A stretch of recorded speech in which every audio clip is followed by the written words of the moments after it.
Hi friends, welcome to the Indian Cuisines. അപ്പോൾ നമ്മൾ ഇന്ന് വെണ്ടയ്ക്ക കൊണ്ടൊരു വെജിറ്റേറിയൻ ഡിഷാണ് ചെയ്യാൻ പോകുന്നത്, ഭിണ്ടി മസാല.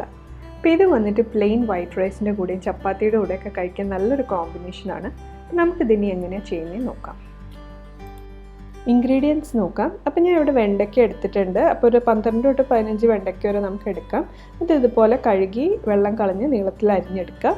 ഇഞ്ചിയും വെളുത്തുള്ളിയുടെയും പേസ്റ്റ് എടുത്തിട്ടുണ്ട്. അപ്പോൾ ഞാൻ വന്നിട്ട് 4 വലിയ വെളുത്തുള്ളി, ഒരു ചെറിയ പീസ് ഇഞ്ചിയാണ് എടുത്തിരിക്കുന്നത്.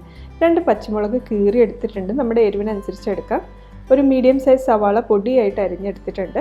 പിന്നെ 2 ചെറിയ തക്കാളി മിക്സറിൽ അടിച്ചെടുത്തിട്ടുണ്ട്. വലിയ തക്കാളി ആണെന്നുണ്ടെങ്കിൽ 1 എടുത്താൽ മതിയാവും. കുക്കിംഗ് ക്രീം എടുത്തിട്ടുണ്ട്. ഇത് വന്നിട്ട് ഓപ്ഷണലാണ്, പക്ഷേ ആഡ് ചെയ്യുകയാണെന്നുണ്ടെങ്കിൽ കറിക്ക് കുറച്ചും കൂടി ഒരു റിച്ച് ടേസ്റ്റ് കിട്ടും. മല്ലിയില പൊടിയായിട്ട് അരിഞ്ഞെടുത്തിട്ടുണ്ട്. നമുക്കിനി സ്പൈസസ് എന്തൊക്കെയാണ് വേണ്ടതെന്ന് നോക്കാം. അപ്പോൾ ഞാനൊരു ബേ ലീഫ് എടുത്തിട്ടുണ്ട്. ഈ ഒരു വലുപ്പത്തിൽ പട്ട എടുത്തിട്ടുണ്ട്.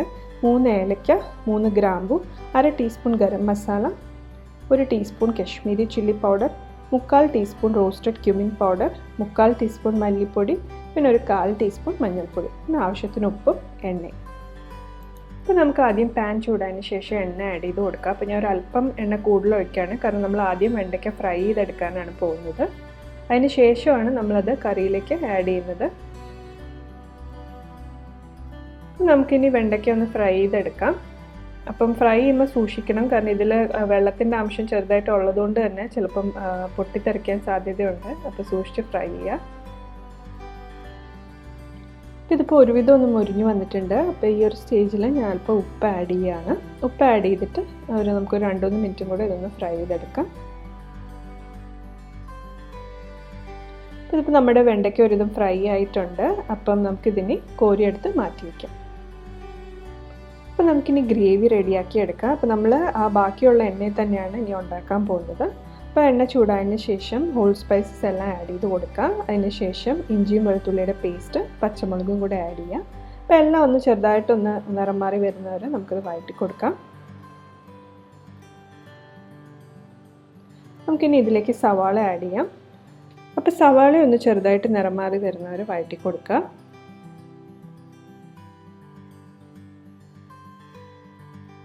അപ്പോൾ അതിന് ശേഷം ടൊമാറ്റോ പ്യൂരി ആഡ് ചെയ്യുക. ഇത് നമ്മുടെ തക്കാളി വന്നിട്ട് നന്നായിട്ട് വെന്ത് അതിൽ എണ്ണ തെളിഞ്ഞ് വരും. അപ്പോൾ ആ ഒരു സ്റ്റേജ് വരെ വഴറ്റി കൊടുക്കുക. ഞാൻ നേരത്തെ പറഞ്ഞ പോലെ ഞാൻ 2 ചെറിയ തക്കാളിയാണ് യൂസ് ചെയ്തേക്കുന്നത്. വലുതാണെങ്കിൽ 1 യൂസ് ചെയ്യുക, അല്ലാന്നുണ്ടെങ്കിൽ ചിലപ്പോൾ കറിക്ക് പുളി കൂടും.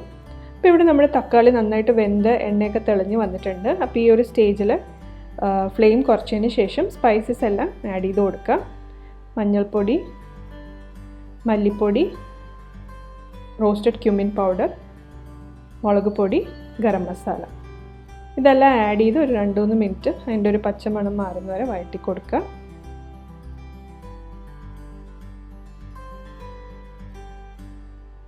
ഞാൻ ഇനി ഇതിലേക്ക് 1 ഗ്ലാസ് വെള്ളം ആഡ് ചെയ്യുകയാണ്. അപ്പോൾ വെള്ളം വന്നിട്ട് നമുക്ക് എത്രത്തോളം ഗ്രേവി വേണം അതിനനുസരിച്ച് ആഡ് ചെയ്യാം. അപ്പോൾ ഞാനിത് ഭയങ്കര ഗ്രേവി ആയിട്ടല്ല എടുക്കുന്നത്, കുറച്ചൊന്ന് കുറുക്കിയാണ് എടുക്കുന്നത്. അപ്പോൾ 1 ഗ്ലാസ്സാണ് ആഡ് ചെയ്യുന്നത്. അതിനുശേഷം നമുക്ക് ഫ്ലെയിം കൂട്ടി കൊടുക്കാം. ആവശ്യത്തിന് ഉപ്പിട്ട് കൊടുക്കുക. നമ്മൾ ഉപ്പ് വെണ്ടയ്ക്ക ഫ്രൈ ചെയ്തപ്പോഴും ഇട്ടു. അപ്പോൾ ഈ ഗ്രേവിക്ക് ആവശ്യമുള്ള ഉപ്പ് മാത്രം ആഡ് ചെയ്യുക. അപ്പോൾ കറി ഒന്ന് തിളച്ചിട്ടുണ്ട്. കറി തിളച്ചതിന് ശേഷം നമുക്കിനി ഇതിലേക്ക് ഫ്രൈ ചെയ്ത് വെച്ചിരിക്കുന്ന വെണ്ടയ്ക്ക ആഡ് ചെയ്ത് കൊടുക്കാം. അപ്പോൾ നമ്മളിനി ഈ കറി ഒരു 7 to 8 മിനിറ്റ്സ് ഒരു മീഡിയം ഫ്ലെയിമിൽ വെച്ച് കുക്ക് ചെയ്യുക. അപ്പോൾ നമ്മുടെ വെണ്ടയ്ക്കയിൽ വന്ന ഗ്രേവിയുടെ മസാലയൊക്കെ ഒന്ന് നന്നായിട്ട് പിടിക്കും.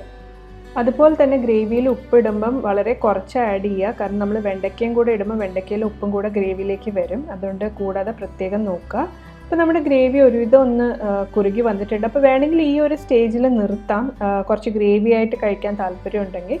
അല്ലാന്നുണ്ടെങ്കിൽ കുറച്ച് നേരം കൂടെ ഇതുപോലെ കുക്ക് ചെയ്ത് കുറച്ചും കൂടെ ഒന്ന് കുറുക്കി വേണമെങ്കിൽ നമുക്ക് എടുക്കാം. അപ്പോൾ ഇതിപ്പോൾ ഒരു 8 മിനിറ്റോളം ആയിട്ടുണ്ട്. നമ്മുടെ ഗ്രേവിയൊക്കെ ഒരുവിധം ഒന്ന് കുറുകി വന്നിട്ടുണ്ട്. അപ്പോൾ ഈ ഒരു സ്റ്റേജിൽ ഞാൻ ഇതിലേക്ക് ക്രീം ആഡ് ചെയ്ത് കൊടുക്കുകയാണ്. അപ്പോൾ ഞാൻ പറഞ്ഞ പോലെ ഓപ്ഷണലാണ്, പക്ഷേ ആഡ് ചെയ്യുകയാണെന്നുണ്ടെങ്കിൽ കുറച്ചും കൂടി ഒരു നല്ല ടേസ്റ്റ് കിട്ടും. അപ്പോൾ ഞാനൊരു 2 ടേബിൾ സ്പൂൺ ക്രീമാണ് ആഡ് ചെയ്യുന്നത്.